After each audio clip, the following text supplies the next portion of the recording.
West Ham United are a Ferrari that's being driven by an old lady. It's a great line. It is a brilliant line. It really is. I wish I'd thought of it myself. It's not mine, obviously. And I thought long and hard about using that because I thought, well, hold on a second. Am I going a little bit too early on Lopetegui? What will people think? Is it offensive to old ladies? And sometimes you can overthink this stuff. And I thought, yeah, you know what? I don't mean to cause anyone any offence. But it's a great line. I've got to repeat it. I'd like to be able to attribute the line to somebody. But you get a news feed on your phone, you know, where you sort of scroll through. And I was doing that as everybody does. And it was sort of gone as soon as it had arrived, and I couldn't quite find it. So I do apologise if you are the person that said that. Top marks, honestly, really, really good. The inference is clear. You know this. You don't need me to explain it. West Ham, the Ferrari's Mohamed Kudus. The Ferrari is Lucas Paquetá. The Ferrari's Jarrod Bowen, and I think we all know who the old lady is, right? And this is right. It's right in as much as right to compare West Ham to Ferrari, and I think what the person was very much saying is, look at all these superstar players West Ham have got. West Ham in the summer were sweating over accepting an £85 million bid, which we would have had to have done because he had a buyout clause for Mohamed Kudus. It was West Ham's belief that actually, even though that clause was in place, we had a £100 million player on our hands. I think there were certainly points last season where if somebody had said to you, Mohamed Kudus will become a £100 million player, you wouldn't have argued. You wouldn't have done. You'd have said, okay, yeah. We got this sort of superstar playmaker, a Brazilian playmaker. That's his job for Brazil, who are just obviously a world-class team. I've got Jarrod Bowen, who is just one of the top Premier League players. He really is. And there's others. We could carry on, but let's go with that for the moment. So that's the Ferrari. And it does feel, certainly, even if you want to take the old lady out of the equation, it does feel like the handbrake is on. And you know what? I thought we were going to get something different. I really did. And I'm not, I keep saying these words, I'm not going to rush to judge. And you have to, I have to rely on you guys to be able to separate what I'm saying, really. There will always be somebody who misreads and misinterprets what you say. I'm not predicting that Lopetegui is going to fail. I'm not saying, that's it, I've had enough. I'm just saying 5 games in, I'm a little bit suspicious, right? So I've not gone full nuclear, and I don't want to. I'm not looking to, but I couldn't let that headline. The Ferrari line is a great one. There's, I think the point is with this is you have this 200-mile-an-hour car and you're using it to drive to the co-op at 30 mile an hour. Excuse me, dear. It's a little bit of that, really. I think Lopetegui's comments were quite telling in his post-match press conference. I've read it, so I don't know whether it was to camera or it was to the written press. But I'm going to paraphrase roughly what he said. The second goal in a game is absolutely crucial. So well done to the lads for keeping in the game, not conceding the second goal, which allowed Danny Ings to go and do the rescue act, obviously. And I thought that was quite telling. It's not totally true, but it's really logical and it makes absolute sense. Don't let the game get away from you. And in many respects, that's what we did under David Moyes. We would let the game get away from us. We saw this last season. By the time, let's take the Arsenal game, by the time West Ham had conceded 2, it was quite obvious what was going on. Something needed to be done and needed to be done then. But we didn't do it. We waited until the game was beyond us and then did something. It was the same with Crystal Palace, actually. My memory might be playing tricks on me here. But we conceded loads of goals. And I think we sort of got to half-time before anything was done. At that point, I believe Ben Johnson came on. He played... We switched tactics. He played defensively. Wasn't used as a winger or a midfielder or anything like that. Possibly even central defence at some point. Things got a lot better, and we were better. We won. From there on in, we were the better team. But the game was too far gone. Despite us scoring some goals and despite us getting some control of the game, it was too far gone. So I understand what Lopetegui's saying. if a game looks like it's slipping out of your grasp, keep it tight. Then maybe you can get something back in the game. Absolutely logical. Where it's not true is it would indicate that actually West Ham accidentally found themselves in a situation where we were behind. The lineup had no ambition at all. The lineup was very much driving that Ferrari with the handbrake on. I keep saying this, but I just want to, I really, really want to make the point here. And the reason I want to make the point, I know I've said it before, is after Pellegrini didn't work out, we were told by the club, well, you asked for this guy. So when it looked like we were about to appoint Lopetegui, I did everything I could. We ran a poll. We ran a poll on hammerschat.com. We ran polls on, we asked people on Patreon. Didn't run a poll on Patreon. We asked people on Patreon. I was asking you sort of daily on here, which manager do you want? And the reason I did that, because I wanted to know whether Lopetegui was the top choice. He was nowhere near. And we're lucky enough to have that on archive. We've got the previous one on archive. We really do, with the whole Pellegrini stuff. And we're lucky enough to have that. But I think, for me, I didn't know that much about him.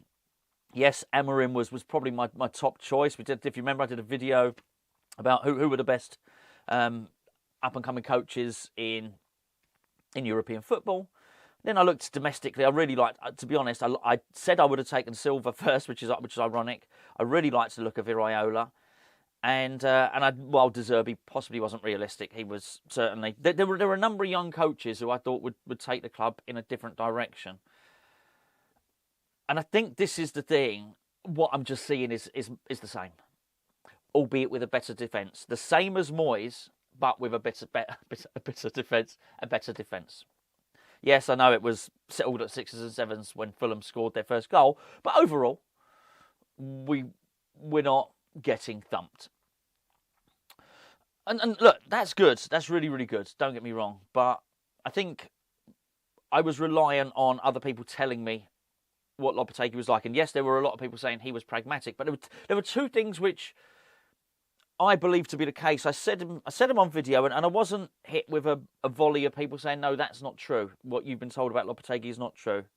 That was, we would have more possession, we'd have more control of football, and we'd have these rampaging fullbacks who would get in. And the fullbacks would be like attackers, right? Okay. All right, brilliant. When it became evident that Lopetegui was who we were going to get, I start to look for positives, as you should.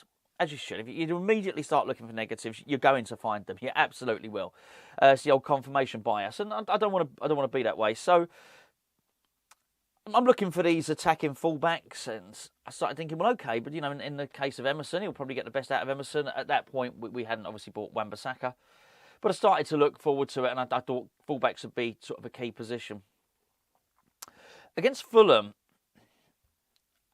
in the second half, just before the switch, so Emerson got injured and Wan-Bissaka had to move position. But before that happened, he started getting forward from fullback. West Ham looked different in that second half. But what it did is it sort of gave a stark contrast to the first half, whereby I didn't feel like Wan-Bissaka was getting forward at all. Now, part of that may well be that Fulham were very strong down that side. Both at fullback and wide, they were very strong.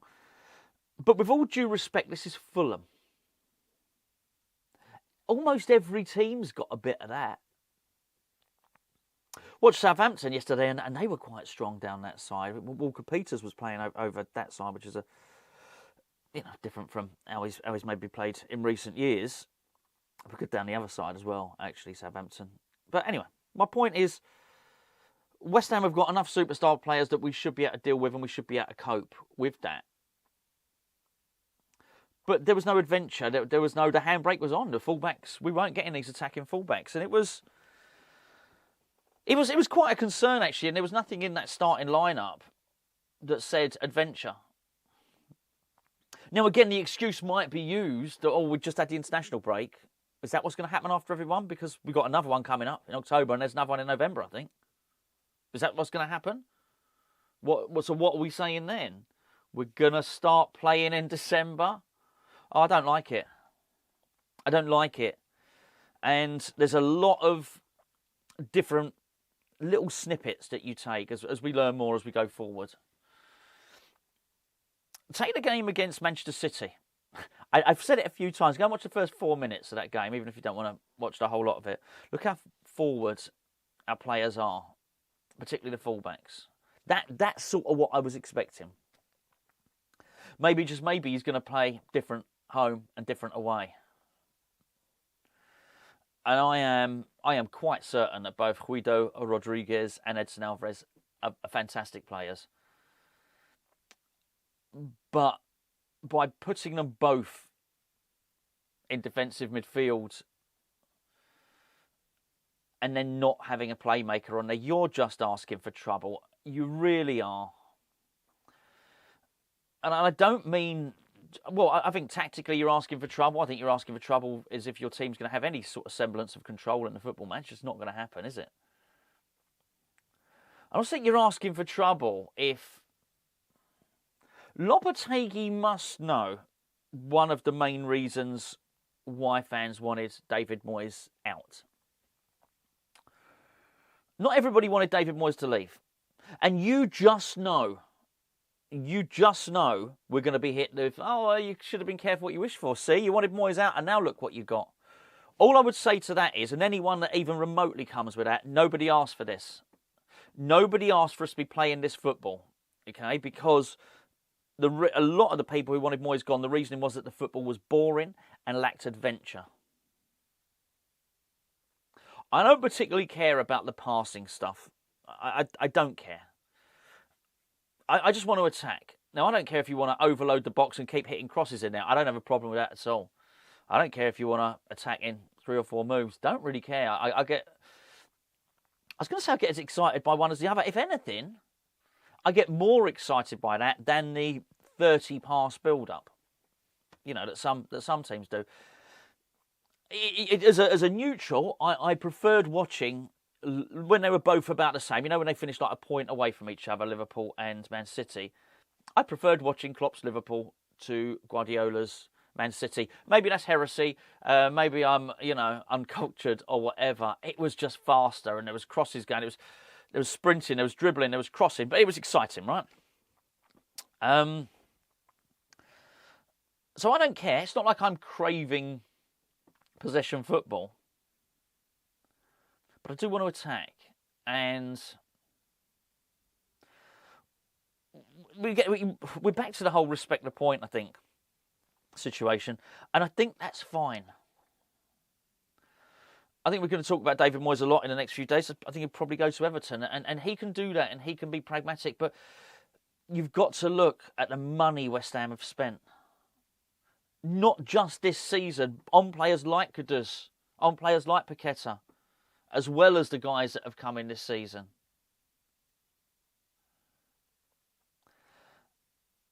And I'm just a little bit concerned. Honestly, a little bit concerned about it. And I hope it gets better. I'll be going up to West Ham Chelsea next weekend, and he's left himself a little something to do really, because Chelsea looked in an interesting proposition when I saw them play, particularly in the second half yesterday. Look, he just needs to take the handbrake off. He really does. He needs to take that handbrake off. He needs to allow West Ham to attack. And I think most importantly, he can't be doing that Antonio thing again. He needs to put his mark, he needs to put his stamp on. Yes, there were a couple of people in the team yesterday, maybe, if you looked at Kilman or you looked at Wan-Bissaka, that immediately said, okay, this is not a David Moyes team, but it was only the players. The vast majority of the players, if you were going to go and see Souček and you were going to see Antonio and whatnot, yeah, it looked like a West Ham team. It really did. David Moyes always, one of the worst things about David Moyes was his tactic, and his preferred tactic, I felt, was to keep it tight and try and win the game after 60 minutes. I think firstly, towards the end of his career, it didn't work because for all reasons I've already explained, we tend to, in those first 60 minutes, we'd concede too many goals. It was very difficult to get back into it. He would get outdone tactically at half-time. Sometimes David Moyes, he couldn't react quickly enough. I think we've improved in that. I think we have. There's no doubt about that. And maybe, just maybe, it was Lopetegui's first remit to come in and sort of defence out. Maybe he's done that. There's no doubt about it. But it was a frustrating thing, particularly when you were going to matches. I have to say, particularly when you were going to matches, to know that you probably weren't going to have a go in the first 60 minutes of a game. It's tiring, it's boring, it's not particularly what you want to see. And he probably needs to go and get over that, because look, every manager, every person should get a clean slate in whatever they do. But the reality is, it's not always like that. Lopetegui doesn't have a clean slate. And I'll tell you why. Because he got the job off the back of people's unhappiness with his predecessor. So people want to see something different. And I think if the criticism was that his predecessor was driving a Ferrari with the handbrake on,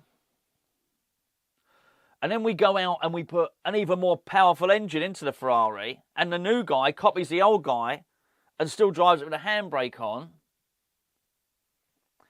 then Lopetegui is going to find himself facing criticism for his style of play a lot earlier than he normally would, because people are already carrying a frustration of watching that style of football under David Moyes.